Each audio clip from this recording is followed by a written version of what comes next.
A cartoon is so simple. It's a line art on a white, paper sheet. I just hope that cartoons in their simplicity can show things as they are. And maybe that's an antidote to propaganda and disinformation.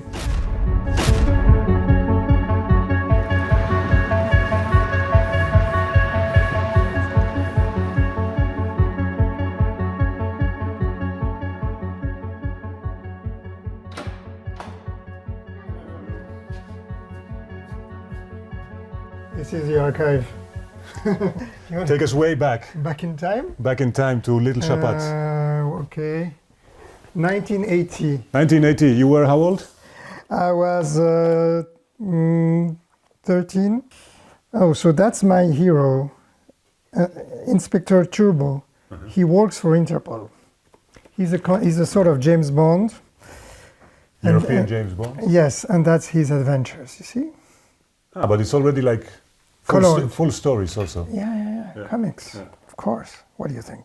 He has his little gadgets. Mm-hmm. The shoe with the blade, that's a classic. Yeah. The pen with a blade, another classic. I'm sure you have one. Like every journalist. The New York Times first told me they would not have political cartoons, but then coming through the back door with the Herald Tribune, the New York Times took over the Herald Tribune, and I became a cartoonist for the New York Times, which was my dream when I went to New York at the age of 27. And it lasted for a good while, and we had cartoons translated in Chinese, which was interesting, Spanish, on all the New York Times websites, and in the international editions. So we were expanding political cartoons, but then something happened. A cartoon that was not by me, but by a Portuguese colleague, was reprinted by the New York Times, and it stirred some controversy, and then the New York Times decided to drop all political cartoons. That was in 2019. So I'm thinking I need to first think about the topic I'm working for the Boston Globe. So when I'm looking for cartoon ideas, I need silence and be, thoughtful and concentrate, and it's tiring. It's gymnastics really for the brain. And then when I do the line art, the pencil and then pen, and then I scan and then I do the color. So when I ink my cartoon or when I colorize it, I can listen to stuff. I can listen to the news. I can listen to a debate. But the first part of the work, it's only concentration.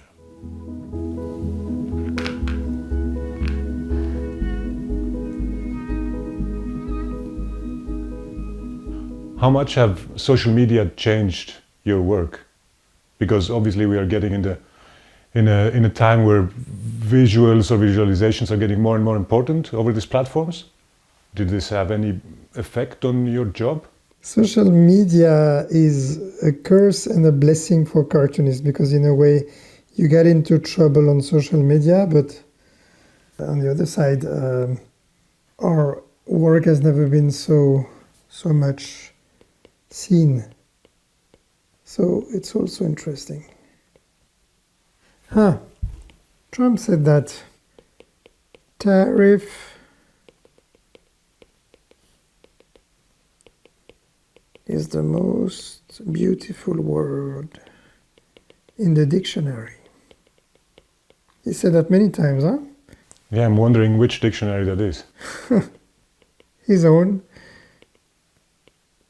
My American colleagues, they really draw Trump with tiny, tiny little hands. So we were speaking about solitary confinement before, but actually you're very much embedded into newsrooms, right?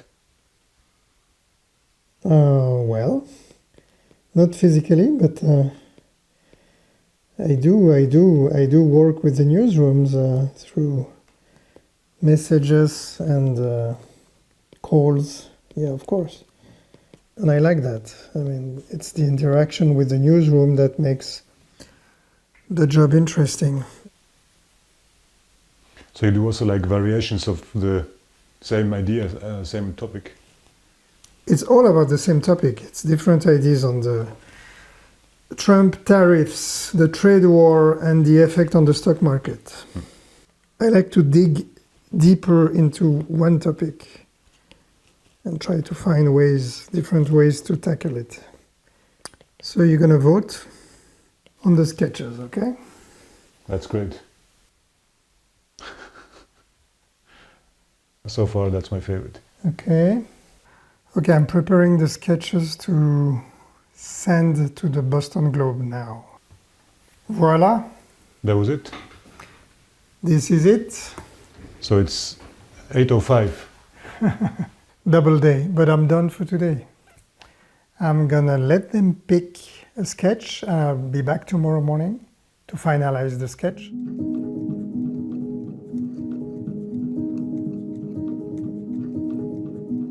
Which one did they decide to order? So the Boston Globe told me overnight, they were like, the first one, this one, you know? Mm-hmm. But I think I'm gonna change it slightly. I'm gonna just use the word stability. We don't need prosperity here. Mm-hmm. Voila.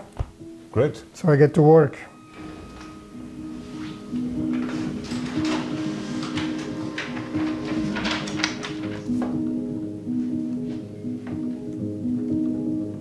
Job it is to protect whistleblowers and prevent corruption and wrongdoing.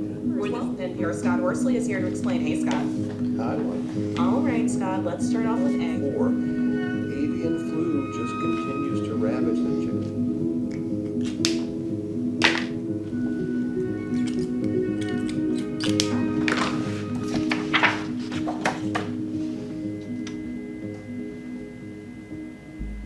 So we're gonna use a contrast. We're gonna use like cold nuances, blue for the background,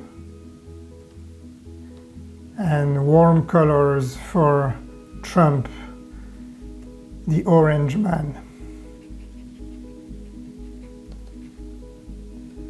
I think I'm pretty much done.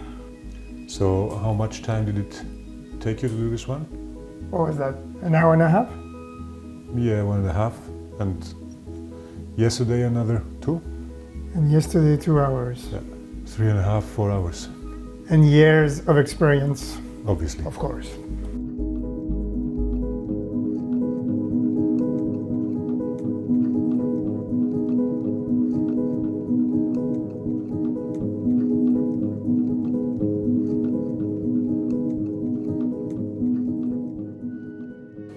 Here we are at the FIFDH.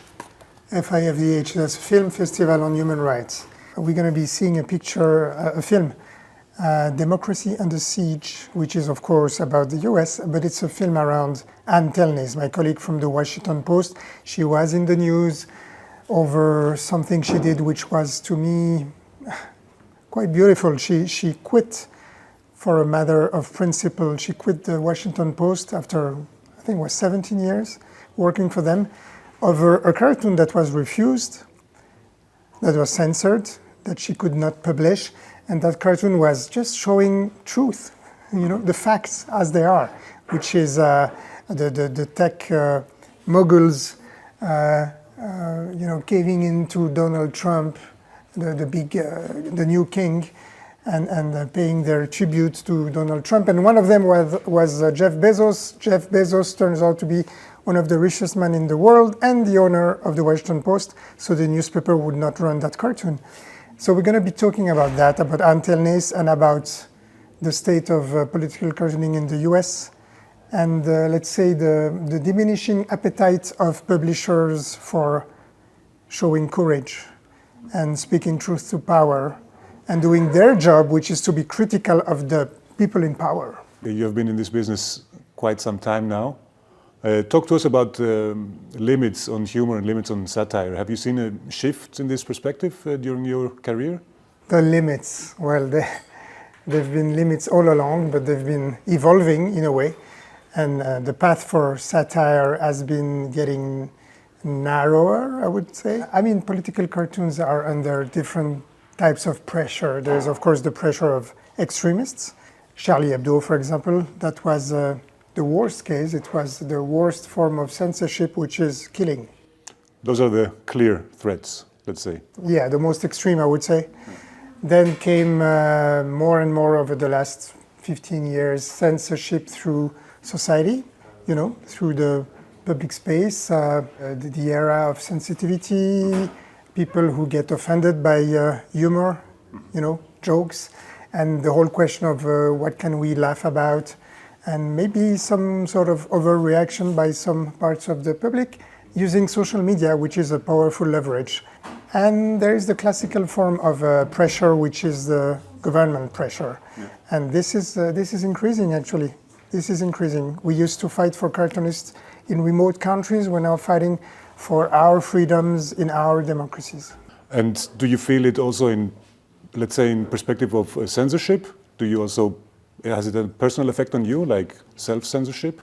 Self-censorship, that's a big word, and it's actually part of the job in a way. Self-censorship is also professionalism, if you want. In this business, you censor yourself daily in the sense that you look for ideas.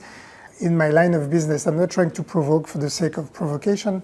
I'm trying to aim right in the middle of the target. So this implies a form of self-censorship, which is called elimination of some ideas in the thought process.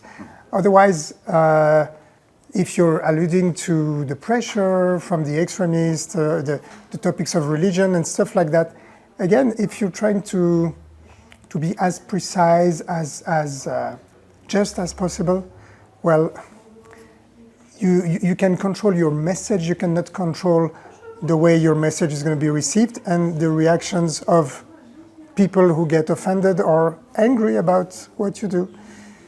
We live in what some people call the post-factual times. How is it possible to work under these conditions? It feels like a post-truth era, like an information chaos we are more and more living in. And we used to have different opinions, but now it feels like we have different opinions of what the facts are. Cartoons in their very simplicity. A cartoon is so simple. It's a line art on a white, paper sheet. I just hope that cartoons in their simplicity can show things as they are. And maybe that's an antidote to propaganda and disinformation. Very often cartoons are just a symbol of what's going on in society in general and of the state of freedom of the press in a given country.